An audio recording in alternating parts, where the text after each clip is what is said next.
Bueno, en la columna de Filosofía y Política retomamos también las actividades que realizo en la UDELAR y en el ciclo de coloquios de Historia de las Ideas que comenzamos en marzo-abril de este año, en el marco del proyecto de extensión Democracias Desafiadas en el siglo XXI, realizamos un coloquio centrado en el debate sobre democracia e inteligencia artificial, desafíos e interrogantes.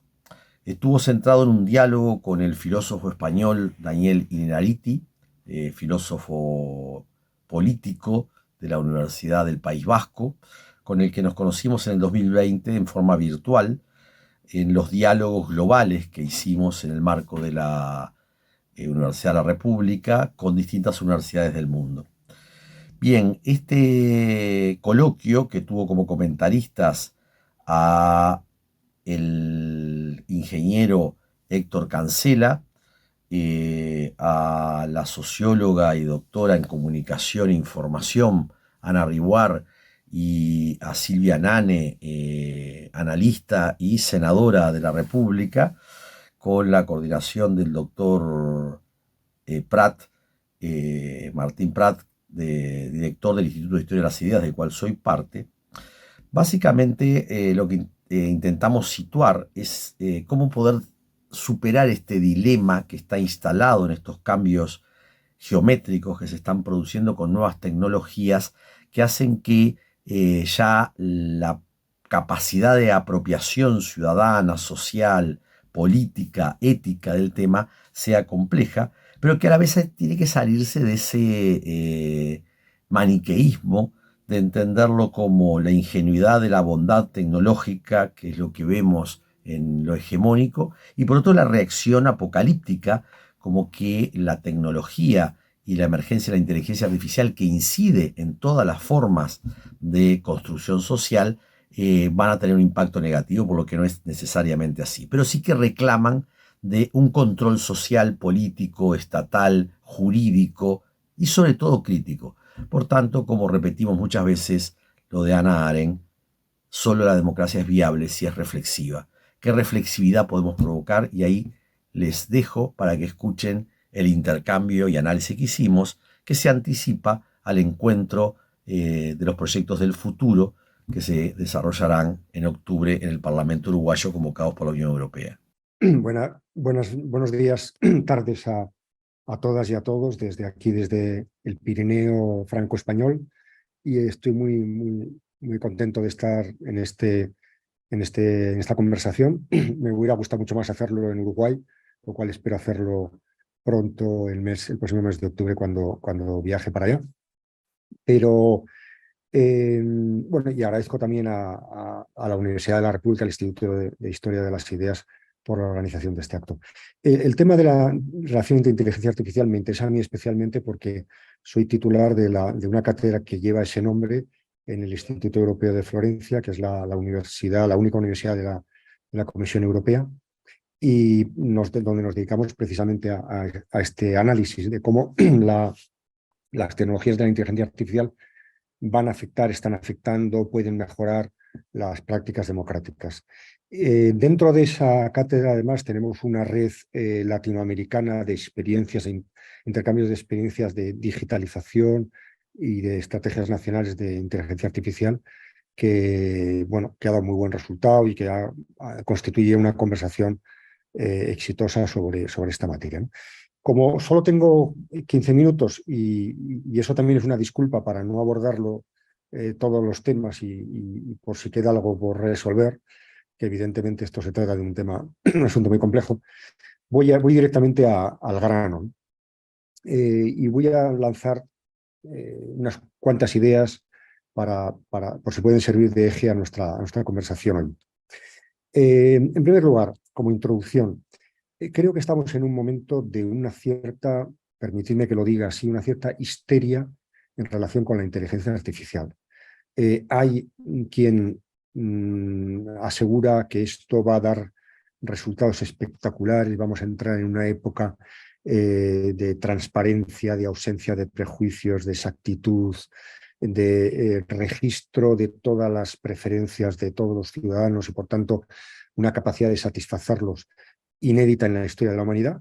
Y hay, al mismo tiempo, quien presagia los peores desastres en relación con nuestra experiencia democrática. Imperio de los más brutos, noticias falsas, manipulaciones de procesos electorales, etcétera, etcétera, ¿no? Bueno, no tengo una respuesta para un proceso que acaba de comenzar, que durará todavía un tiempo, pero sí que tengo un cierto marco, que es lo que quería yo plantear aquí, para que esta conversación general que tenemos que tener en las sociedades contemporáneas sea un poco más razonable y un poco menos oscilante entre estos dos extremos, ¿no?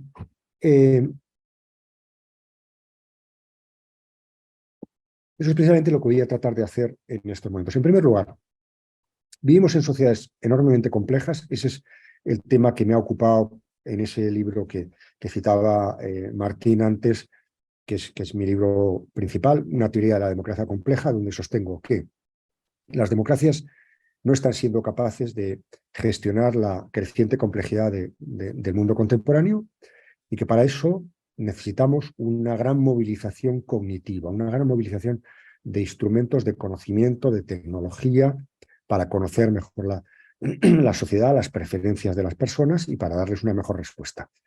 Por tanto, mi punto de partida es saludar todo avance tecnológico como una aportación a la hora de gestionar esa creciente complejidad de la sociedad. En segundo lugar, es verdad que todo esto plantea unos serios problemas de legitimidad, en parte parecidos a aquellos problemas de legitimidad que planteó la expertocracia, es decir, la idea ya antigua, que viene más o menos del siglo XX, de mitad del siglo XX, de que hacía falta poner a los expertos en un lugar privilegiado precisamente porque crecía la complejidad de la sociedad.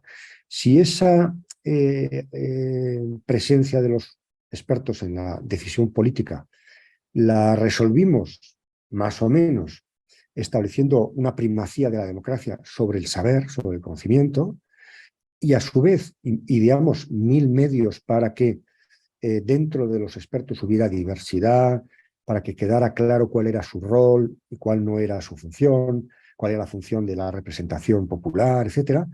Algo similar deberíamos hacer con un conjunto de tecnologías como las tecnologías que asociamos a la inteligencia artificial, que efectivamente ofrecen grandes promesas en relación con temas muy, muy relevantes. Es verdad que esas tecnologías nos van a permitir desideologizar en buena medida ciertos debates políticos.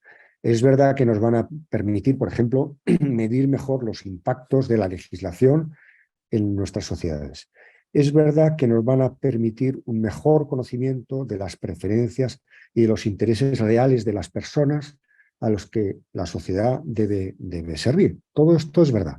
Pero no deberíamos perder de vista que al mismo tiempo que esto ocurre, muchas veces las tecnologías de la inteligencia artificial nos proporcionan teóricamente lo que queremos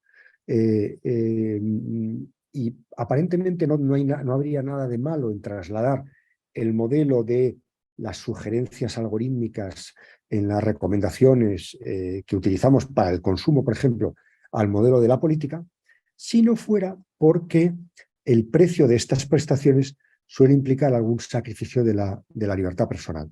Y claro, aquí ya entramos en un terreno especialmente peligroso desde el punto de vista del ideal democrático.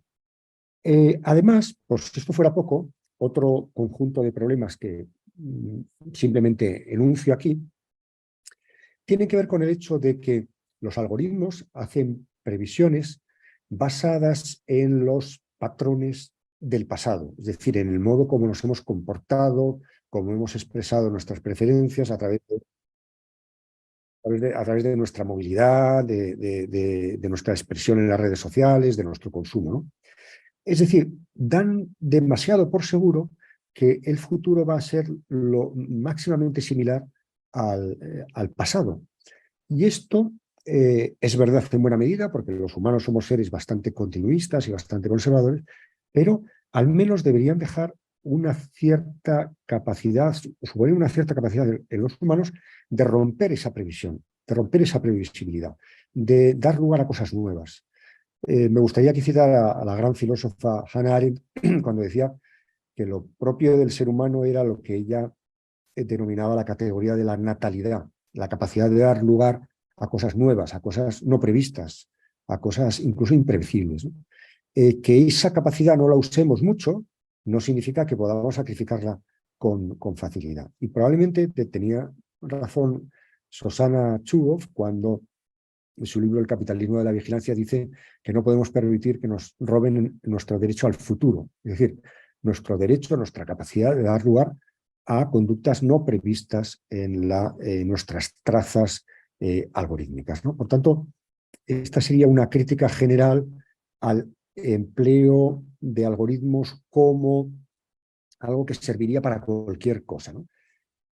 Mi propuesta, a grandes rasgos, es que distingamos bien dentro del proceso político. Submarina.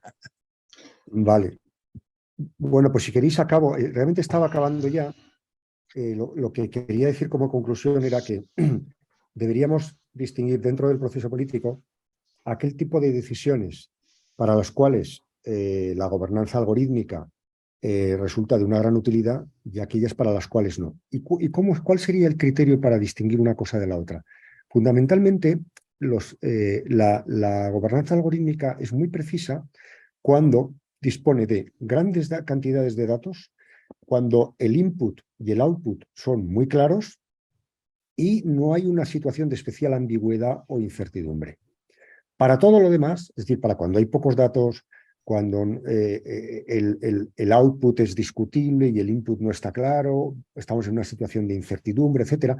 Es decir, la parte más política de la política, para esa parte la gobernanza algorítmica resulta de escasa utilidad. Y por esto, esto sería mi conclusión, por eso creo que la idea de que una superinteligencia, que no se va a dar por diversos motivos que podemos discutir, vaya a sustituir un día a los instrumentos de gobierno y que Siri pueda votar por nosotros, no me parece una buena idea ni me parece una idea posible, precisamente porque la política está para la toma de decisiones en aquellos asuntos últimos de nuestra vida colectiva, en los cuales hay una gran incertidumbre, hay poca precisión, hay pocos datos, y hemos hecho todos los cálculos posibles y todavía no está muy claro qué es lo que hemos de decidir. Esa sería la razón por la cual considero que la democracia, la gobernanza algorítmica es muy útil para una parte del proceso político, pero perfectamente prescindible para otra.